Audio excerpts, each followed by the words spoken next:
ওরা আমার ছেলেটাকে কত কষ্ট দিয়ে মেরেছে।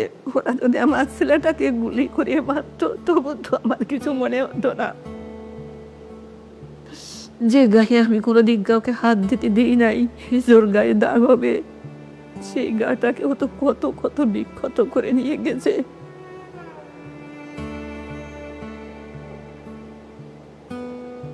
মানে আমার এখনো মনে আছে যে আমি জাস্ট ভাইয়ের পাড়ের দিকে ধরছি, আমি ভাবছি মনে কিছু পাবো, বাট আমি গ্রিপ করতে যাই দেখি কিছু নাই, সব কিছু গলা। জাস্ট হাত দিতে যাই হচ্ছে আমি জাস্ট গ্রিপ করতে পারছি, এত ওয়েট বাট কোনো কিছু নাই, সব কিছু একদম পুরো বডি গলে গেছে।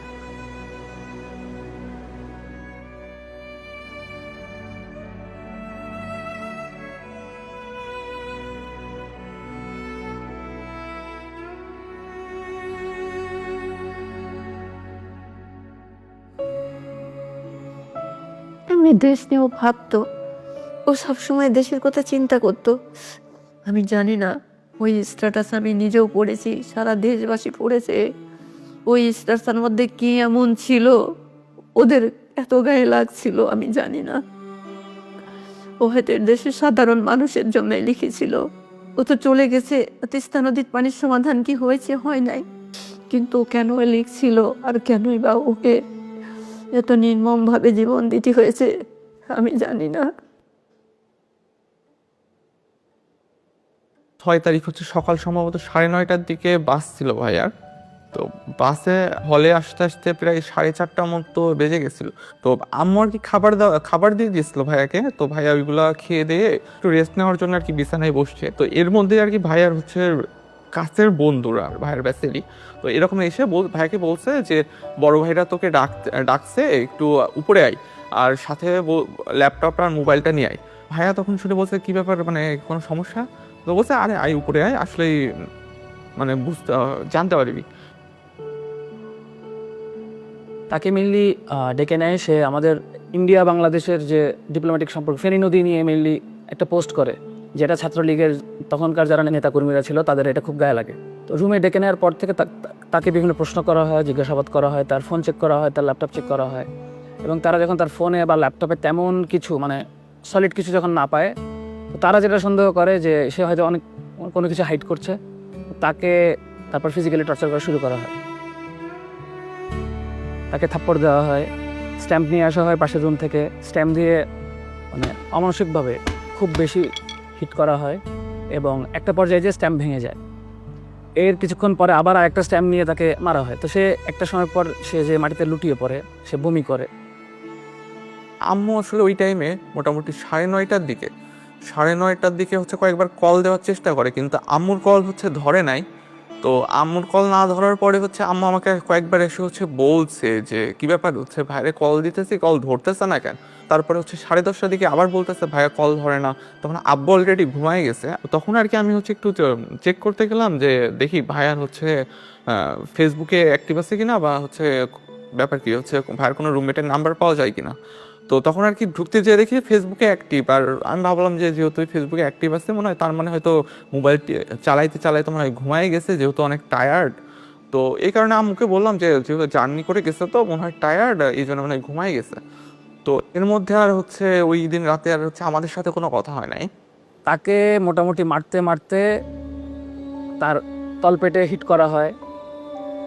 মৃত্যুর পর আমরা যেটা পরে দেখিয়েছিলাম তার বাড়িতে, তার পুরা 2 হাত 2 পা একদম কালশিটে পড়ে গিয়েছিল। তাকে শরীরে এমন কোনো জায়গা নেই যেখানে তাকে হিট করা হয় না। একটা পর্যায় পর সে যখন একদম খুব বমি করে ফেলে, তাকে ওয়াশরুমে নিয়ে ওয়াশ করা হয়, এরপর আবার রুমে নিয়ে মারা হয়।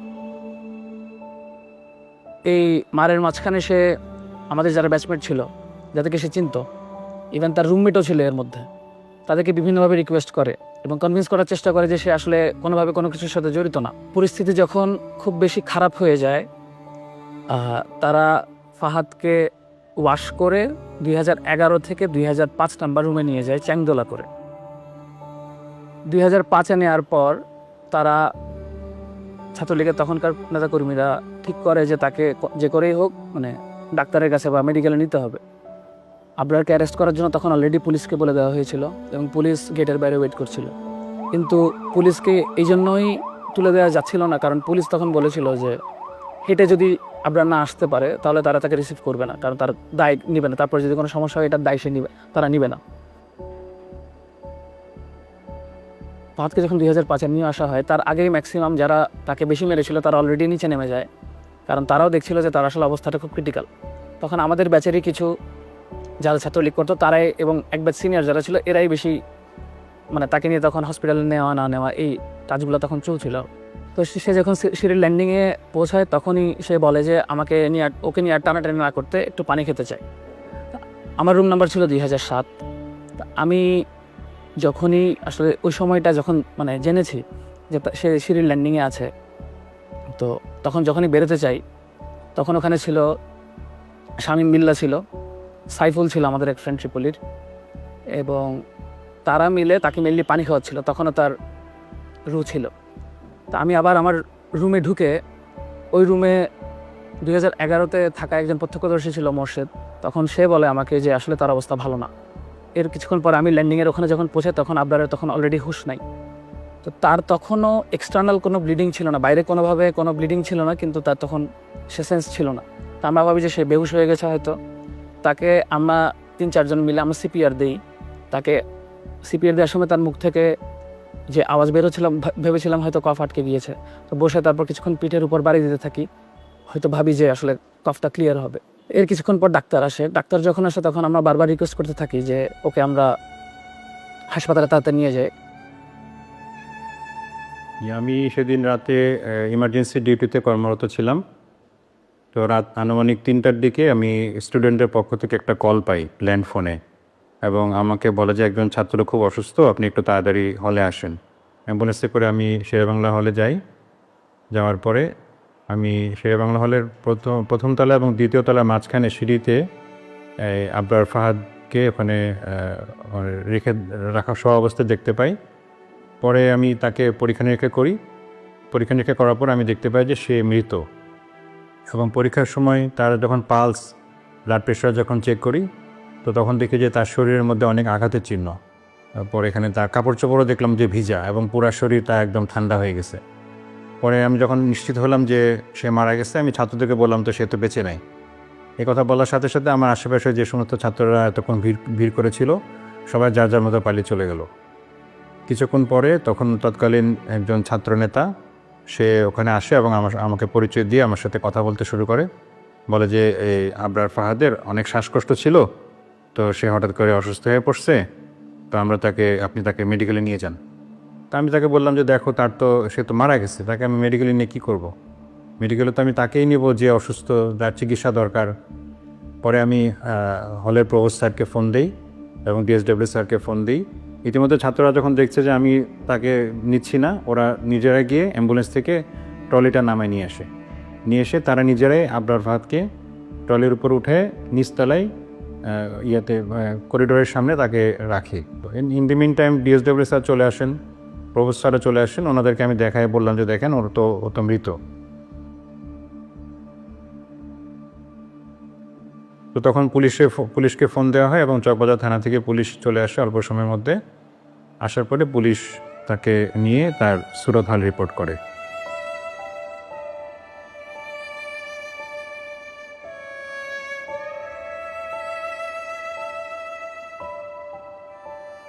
যেখানে একজন ডাক্তার এতটুকু মেরুদণ্ড দেখাইতে পারছে, সেখানে আমাদের ডিএসডব্লিউ স্যার তখন রুম থেকে বের হয়ে গেছেন স্টুডেন্টের কথা না শুনে, শুধুমাত্র ওই খুনিটার কথা শোনার জন্য।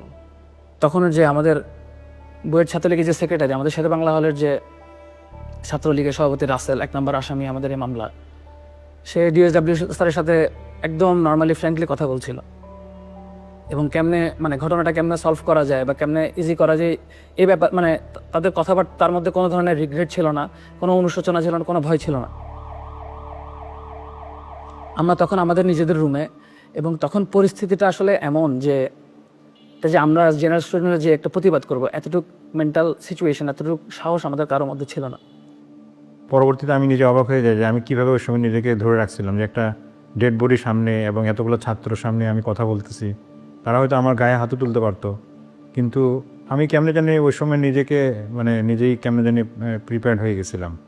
পরবর্তীতে যখন সময় যেতে থাকে আমার কেমন একটা মনের মধ্যে ভয় কাজ করতেছিল যে আমি কি করলাম, আসলে কি কাজটা ঠিক করলাম নাকি ভুল করলাম, হ্যাঁ না কি করা উচিত ছিল। তারপর ভোরে যখন আমরা উঠি 4:30টার দিকে, ওঠার পরে এখন থেকে একটা কল আসলো, আমি নামাজে দাঁড়াইছি ওই সময় ফজরের সুন্নত পড়ার জন্যে। আর ওই সময় একটা ফোন আসে, ফোন আসার পরে কি আবার জিজ্ঞাসা করে আপনার ফাদ কী হয়, কী কোথায় লেখাপড়া করে, বিভিন্ন প্রশ্ন করার পর কয় সে খুব অসুস্থ, মারাত্মক অসুস্থ, আপনি যদি কোনো আত্মীয় স্বজন ঢাকায় থাকে তারপর ঢাকাতে ওই ঢাকা মেডিকেলে সে আছে, মেডিকেলে পাঠিয়ে দেন।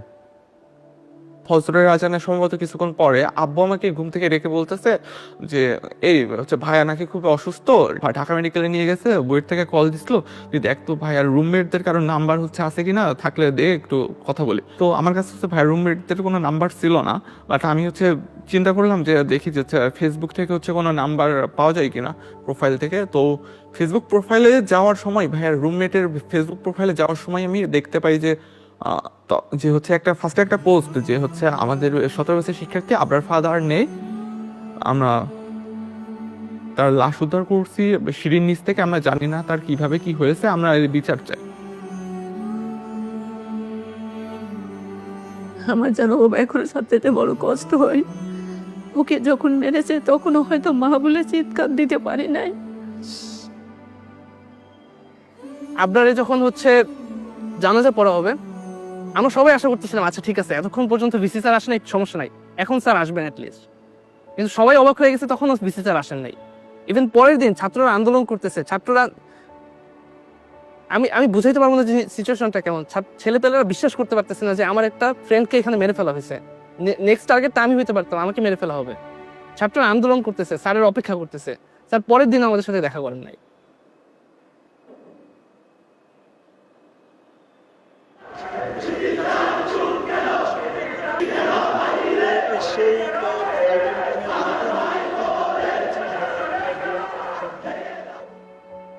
ইভেন আমরা একটা মিটিং করি ভিসি স্যারের সাথে তখন 11 অক্টোবর। ওই মিটিংটা হচ্ছে সব মিডিয়াও প্রচার করছে। মিটিংয়ের সময় আমরা ভিসি স্যারকে জিজ্ঞেস করি যে স্যার আচ্ছা ঠিক আছে, আপনি মেনে নিচ্ছেন যে ছাত্র রাজনীতি আপনি নিষিদ্ধ করবেন, ঠিক আছে আমরা মেনে নিতেছি, কিন্তু এটা কি চিরস্থায়ী হবে? তখন ওনার উত্তর ছিল যে চিরস্থায়ী তো তুমিও না আমিও না। একটা ছেলে মারা গেছে, তখন উনি এই কনফিডেন্সটা বা এইটুকু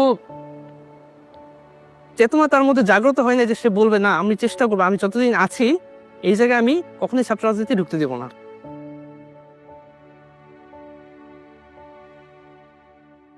আমার জানা মতে প্রত্যেকটা পাবলিক বিশ্ববিদ্যালয়ে একটা টর্চার সেল ছিল।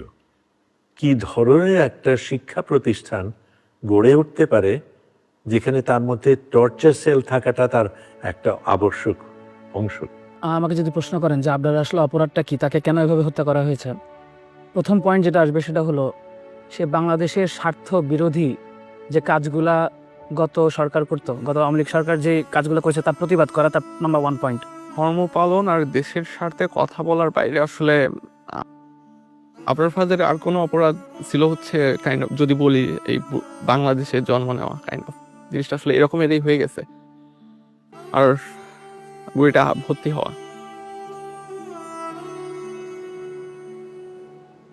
ছাত্রলীগের যেই যেই ক্যারেক্টারিস্টিক্স ছিল সেটা হলো তাদের মতের বিরুদ্ধে যাওয়া যাবে না, এবং কেউ যদি তাদের মতের বিরুদ্ধে যায় তাদেরকে বিভিন্ন রকম করে ট্যাগিং করা হতো, এবং তাদের সবচেয়ে প্রিয় ট্যাগিং ছিল শিবির ট্যাগিং। ছাত্রলীগ আসলে আবরারকে শিবির ট্যাগ দিয়ে তাকে হত্যা করার একটা এক্সকিউজ পায় এবং তাকে শেষ পর্যন্ত হত্যা করে।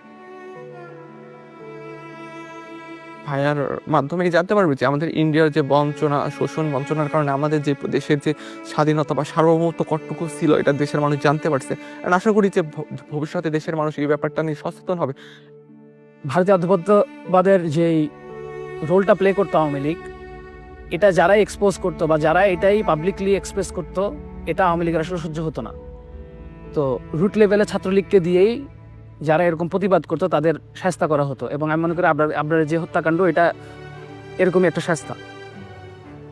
আবরার ফাহাদ আর জুলাই দুইটা আসলে ওতপ্রোতভাবে জড়িত, কারণ আবরার ফাহাদে আমাদেরকে পথ দেখাইছে যে মানে আমাদের পথ দেখাইছে বলতে আমরা যারা সবসময় মনে করছি যে আমার কাছ তো পড়াশোনা করা, রাষ্ট্র কি করবে, পররাষ্ট্রনীতি কি হবে, ইন্ডিয়ার সাথে আমার কি সম্পর্ক হবে, এগুলো নিয়ে আমি মাথা ঘামিয়ে কী করবো, এগুলো তো রাজনৈতিক দলদের বিষয়। তো ওই জায়গা থেকে আবরার ফাহাদ আমাদের একটা বড় একটা অংশের জন্য সে পথ প্রদর্শক ছিল।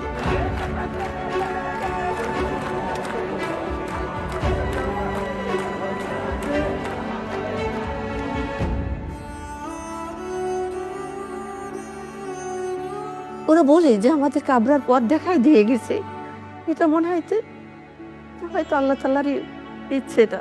তো আমাদের এই ভারতীয় আধিপত্যবাদ এবং আওয়ামী ফ্যাসিজমের এগেনস্টে এবং এই ছাত্রলীগ যে একটা সন্ত্রাসী সংগঠন, সেই সন্ত্রাসের এগেনস্টে কথা বলার পর্যন্ত পৌঁছাতে অ্যাকচুয়ালি আবরার ফাহাদকে জীবন দিতে হয়েছে।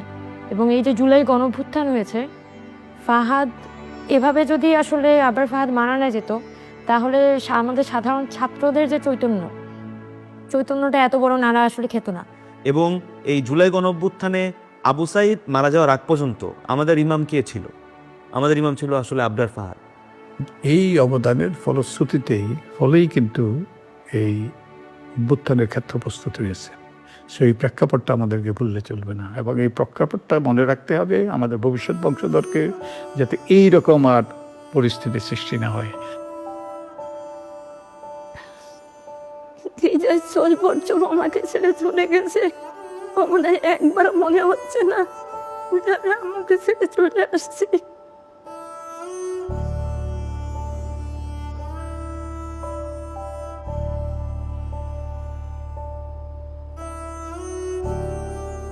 আবরার ফাহাদকে স্বাধীনতা পদক দেওয়া হয়েছে, এটা তো গুরুত্বপূর্ণ জিনিস।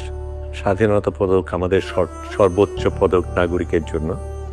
আমি তাকে মুক্তিযোদ্ধা বলবো, কারণ সে দেশের জন্য প্রতিবাদ করেছে, দেশের জন্য লড়াই করেছে। একটা মেধাবী ছেলে বেড়ে উঠছিল, তার কত স্বপ্ন ছিল, আমাদের কত স্বপ্ন ছিল, সেই সব হারিয়ে গেছে। সেটাকে তো একটা পুরস্কার দিয়ে সেটা করা যাবে না। তবে এটাকে যে স্বীকৃতি দেওয়া হয়েছে সেটা আমি সাধুবাদ জানাই। সবচাইতে ভালো স্বীকৃতি কিনা আমি জানি না। আমি মনে করি যদি সত্যিকার অর্থে আমরা দেশটাকে বদলাতে পারি, এমন একটা দেশ গড়তে পারি যেখানে আরেকবার আবরার ফাহাদের মতন আরেকজন জান দেবে না, সেটাই হবে তার জন্য সবচেয়ে বড় পুরস্কার।